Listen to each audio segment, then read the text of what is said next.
Welcome back. And this is Inspired Afternoons with me, your host, Mu'alima Maryam Mia. And I was thinking, when you think of Ramadan and you think of iftar and you just think iftar, and there are certain Ramadan traditions in our South Africa that come to mind, and samosas, badam milk, puber comes to mind, and then the soup comes to mind, and that is the Haleem. Because I guarantee you, on a day like this in Gauteng, Johannesburg, on a cold, wet day, everybody is looking for Haleem to have at the iftar table here because it's become a South African staple.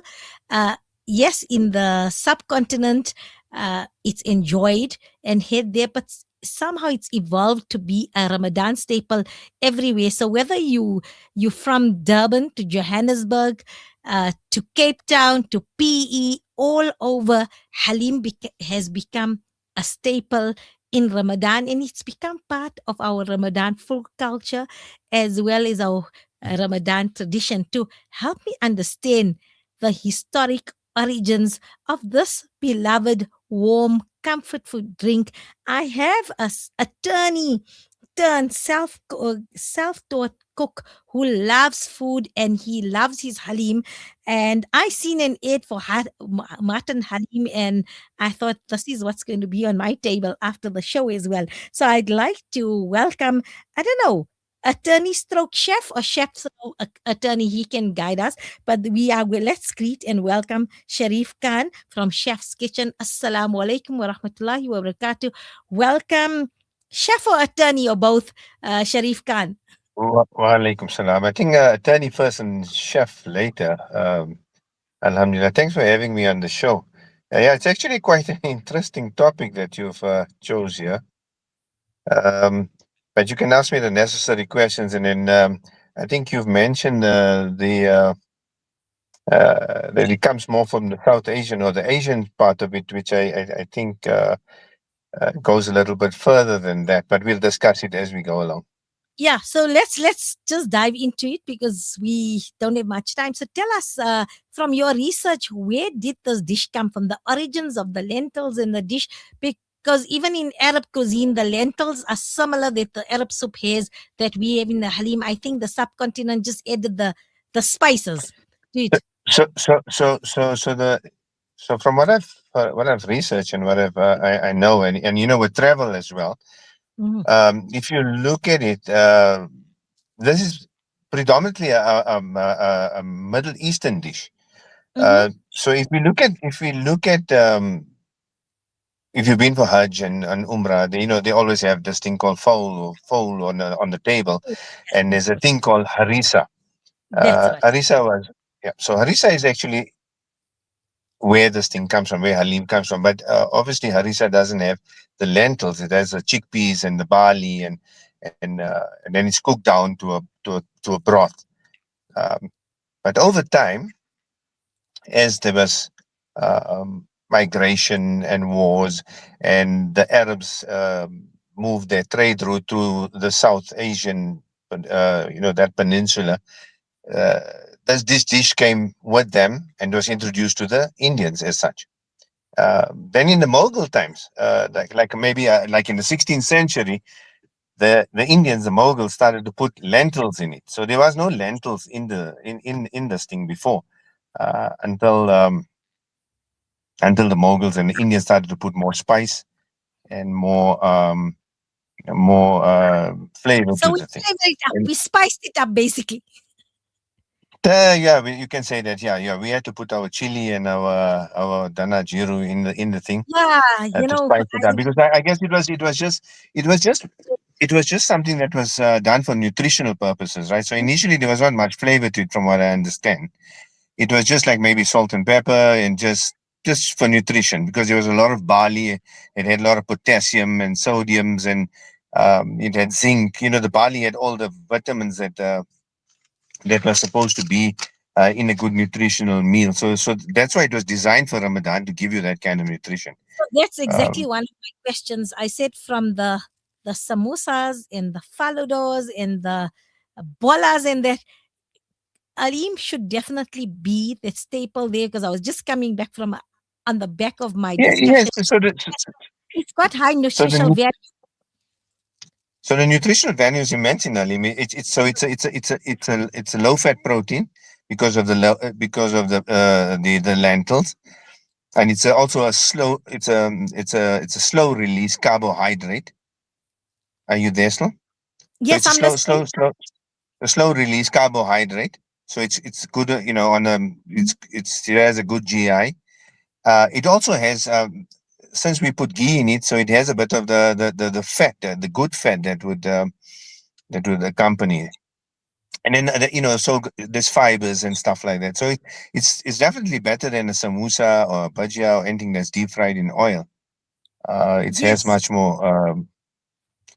But I think yes. So it's literally it's a complete meal if you if that's all that you want to break your fast with, inshallah.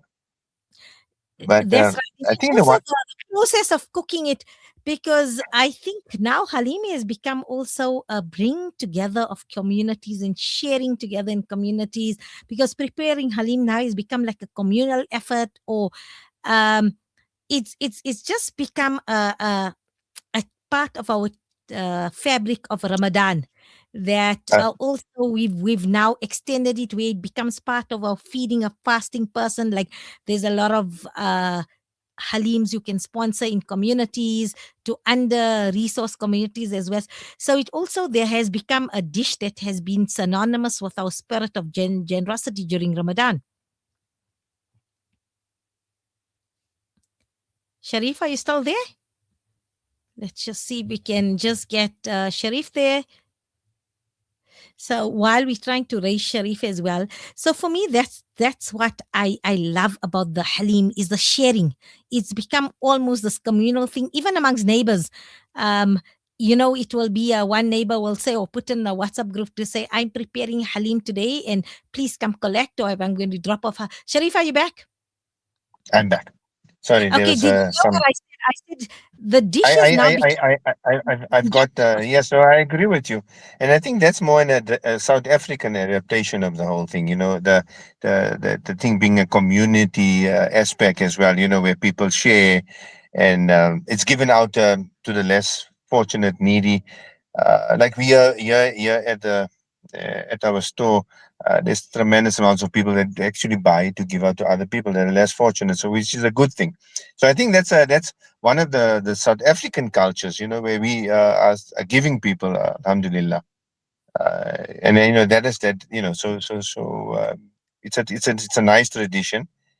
Obviously, Durban is where it came from. I guess the ships came from that side, so Durban, takes heads us all with regards to this.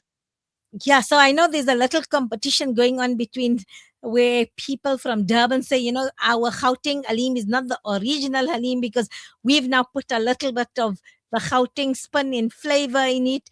And I think even the consistency of a Durban Halim, just like a Durban dal, is different there. So now tell me, um, a little bit about a preparation of halim, because for me it's a long laborious labor of love process when you're making halim. So tell us a little bit about a process of a halim, particularly, I think they say the real McCoy is a mutton halim compared to the chicken halim. So let's talk about the real McCoy then. Okay, so that just when the lady contacted me earlier, she said the history of mutton halim. So mutton halim, just for the history bit of it, just before we get onto the preparation, right? So preparation was actually a Hyderabadi twist in it. So that's where they started it. So it was a premium halim. Only certain people could afford it. So it was like, not everybody could afford it, but also it had a different texture to all other halims, like the chicken halim or veg halim or whatever the case. The texture was different. So it stemmed from there. But coming back to the types of halim, right? So see, the authentic halim is the one we South Africans would call with the dals and the veggies that go in with the onions and the spices and stuff like. But a lot of the lentils in it, and a very little bit of the jungle oats kind of stuff. But I see now there's a further adaptation adaptation of it, where people try to, cut a corner, I would say, and there's a lot of jungle oats placed into the thing, and which we try not to do, but for commercial purposes. But the genuine halim is not actually a laborious stuff. It's something you can put on the side, let it do its thing, and the longer it goes, the better No, it's it also flavors labor up. of love. No, so besides laborious, I added labor of love there. So it's Yeah. it's love. You put love into him because I was while we lost you for time. I said because on your street you'll wake up one morning on the evening for one neighbor saying, I'm making Halim, please by 4 p.m. come and collect Halim. So that's why I said it's a labor of love and it's a sharing meal. Like you'll It never is. find somebody just making Halim for their own family. When it's Halim, it's always shared, whether you're sending it to I your guess because it's such a long process. I mean, in sense, making like one pot of it. If you're going to go the mile, you might as well make a dag of it. Okay, so tell us if you can give us some of your secrets, some tips to making a hearty, nutritious South African lekker Halim. Well, I have my normal spices. The dana, jiro. It's the normal Indian spices. But the dal that you use, I use like I use a variety of dal. Uh, that the yellow dal, the pink dal, the pea dal. So you use a variety of dal, and I add barley to it. Keeping to the old tradition of the stuff.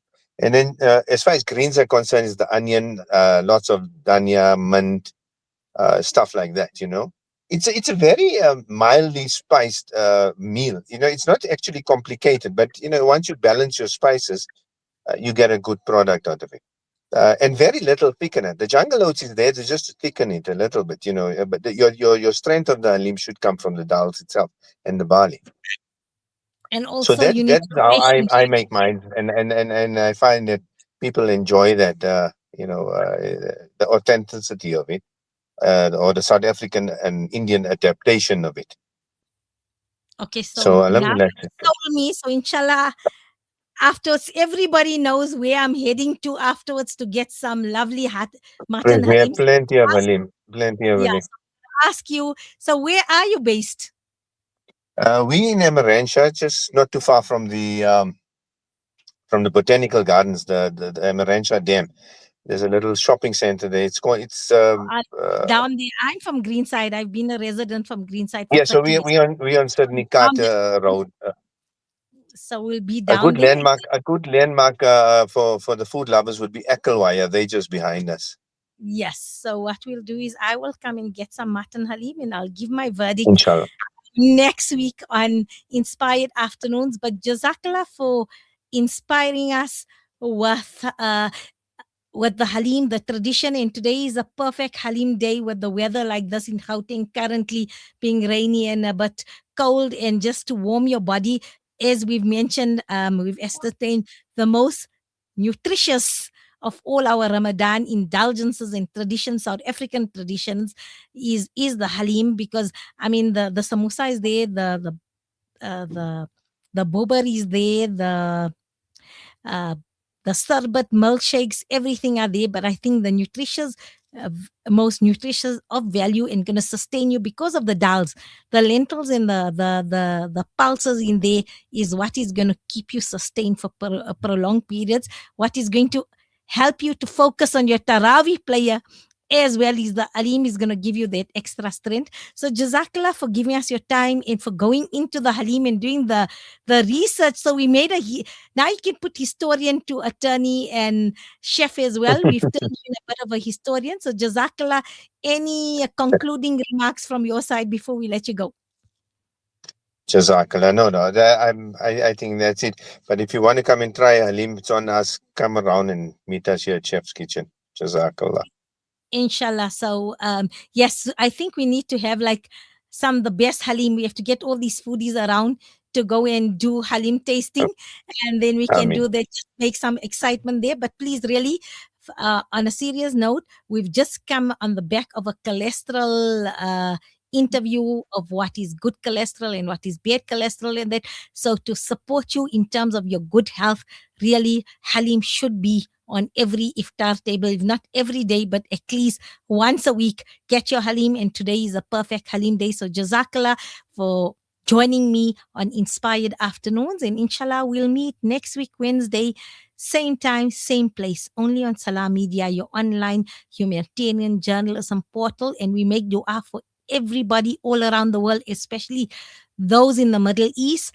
Allah keep you safe under His mercy and protection, and inshallah let the truth reign supreme, and Allah guide victory to the Mu'min, to the Muslims, and be safe under the mercy of protection. Assalamu alaikum wa rahmatullahi wa barakatuh. Wa alaikum salam.